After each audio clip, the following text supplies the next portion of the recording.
নমস্কার, আমি তৃণমূল কংগ্রেসের মুখপাত্র রিজু দত্ত।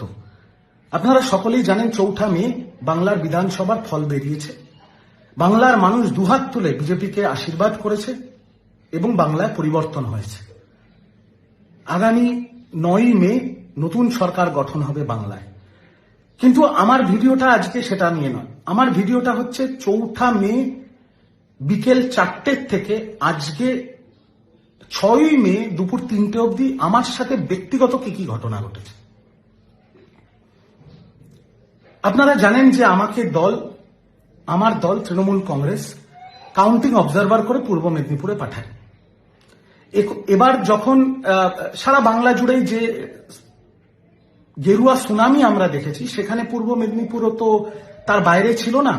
পূর্ব মেদিনীপুরে যখন তৃণমূল পিছিয়ে ব্যাকফুটে এবং বিজেপি হৈ হৈ করে জিতছে, তখন শেষ মুহূর্তে আমি পূর্ব মেদিনীপুর থেকে বেরিয়ে আসি এবং বাড়ি ফিরে আসি।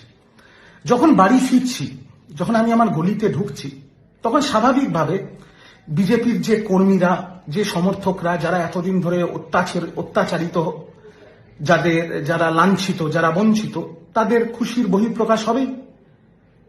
তারা ফ্ল্যাগ নিয়ে জয় শ্রীরামের স্লোগান দিচ্ছে, গান বাজাচ্ছে, আবির খেলছে, খুব স্বাভাবিক।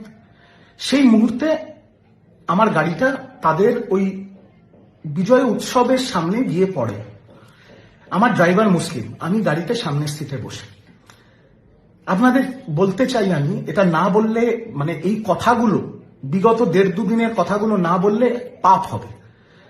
আমার মণ্ডল সভাপতি সেই সময় যদি সে চাইতো, আমার গায়ে আবির লাগিয়ে দিতে পারত, আমার গাড়ি ভাঙচুর করতে পারত, আমার মুসলিম ড্রাইভারকে মারতে পারত, আমাকেও চত্থাপ্পড় মারতে পারত। কিন্তু তারা কি করেছে? সে এসে আমার সাথে হাত মিলিয়েছে, আমার গায়ে গেরুয়া আবিরটা পর্যন্ত দেয়নি। উল্টে বিজেপির ছেলেগুলো বলেছে, একটু রাস্তাটা খালি কর, রিজুদার গাড়িটাকে বার করে দে। নাম্বার 1।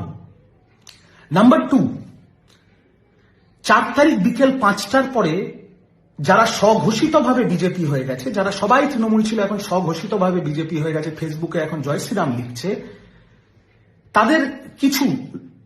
তাদের মধ্যে থেকে ৪ তারিখ রাত্রেবেলা আমার বাড়ির সামনে মদ খেয়ে অকথ্য ভাষায় খিস্তি খেয়র, আমার মা একজন doctor, non political, practicing gynaecologist, তাকে অনেক রকম থ্রেট দেওয়া, আমার স্ত্রী অরাজনৈতিক একটা প্রাইভেট কোম্পানিতে চাকরি করে, তাকে অনেক রকম থ্রেট দেওয়া হয়েছে, এবং আমাকেও অনেক গালাগাল দেওয়া হয়েছে। যেহেতু আমিও তো দলের পক্ষ থেকে ভোটের সময় প্রাণপাত করে লড়াই করেছি যেটুকু আমার ক্ষমতায় ছিল, এবং তারপরে আমি আমার পরিবারের সুরক্ষার জন্য, আমার সার্ভাইভালের জন্য দলের মুখপাত্র হওয়ার সুবাদে বিজেপির অনেকের সাথে আমার ভালো সম্পর্ক ছিল, যারা এখন সবাই বিধায়ক হয়েছে, তাদেরকে আমি ফোন করি। কিসের জন্য ফোন করি? নিজের এবং নিজের পরিবারের সুরক্ষার জন্য।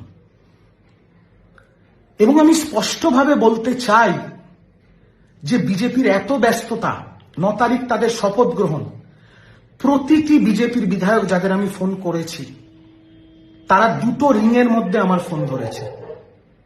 নাম্বার 1, বিজেপির দিল্লির শীর্ষ নেতৃত্ব এবং বিজেপির বাংলার শীর্ষ নেতৃত্ব আমাকে ওপেনলি বলেছে, তুমি বুক ফুলিয়ে তৃণমূল কংগ্রেস করো, তোমার পরিবারের ওপরে কোনো আঁচ আসবে না। কারণ আমি তাদের একটাই কথা বলেছিলাম যে, দাদা, আমাদের কি বাঁচার অধিকার নেই? আমরা বিরোধী দল করি, এখন আমরা তৃণমূল কংগ্রেস করি, আমি তৃণমূলের মুখপাত্র, কিন্তু আমার কি বাঁচার অধিকার নেই? আমাদের কি বেসিক সম্মানটুকু থাকবে না? আমাদের জীবন জীবিকা, আমাদের চাকরি, সেটাও কি আপনারা কেড়ে নেবেন? তাহলে বলুন, আমরা সুইসাইড করে নিচ্ছি। তখন বিজেপির সর্বস্তরের দিল্লি এবং বাংলার শীর্ষস্থানীয় নেতৃত্ব, আমি তাদের নামটা নিচ্ছি না, তারা এক কথায় বলেছে, তোমার উপরে বা তোর উপরে কোনো রকম প্রবলেম হলে আমাকে ফোন করবি। এবং তারা বারংবার হোয়াটসঅ্যাপে খোঁজ পর্যন্ত নিয়েছে, কোনো প্রবলেম হয়নি তো? এটা যদি আমি না বলি, আমি পাপ করব।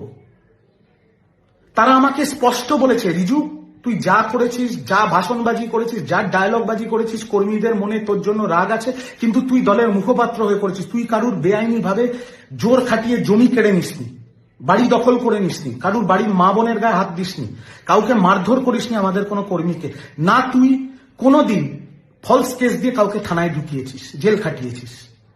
সেই জন্য আমরা কথা দিচ্ছি, তোর বা তোর পরিবারের ওপরে কোনো আঁচ লাগবে না।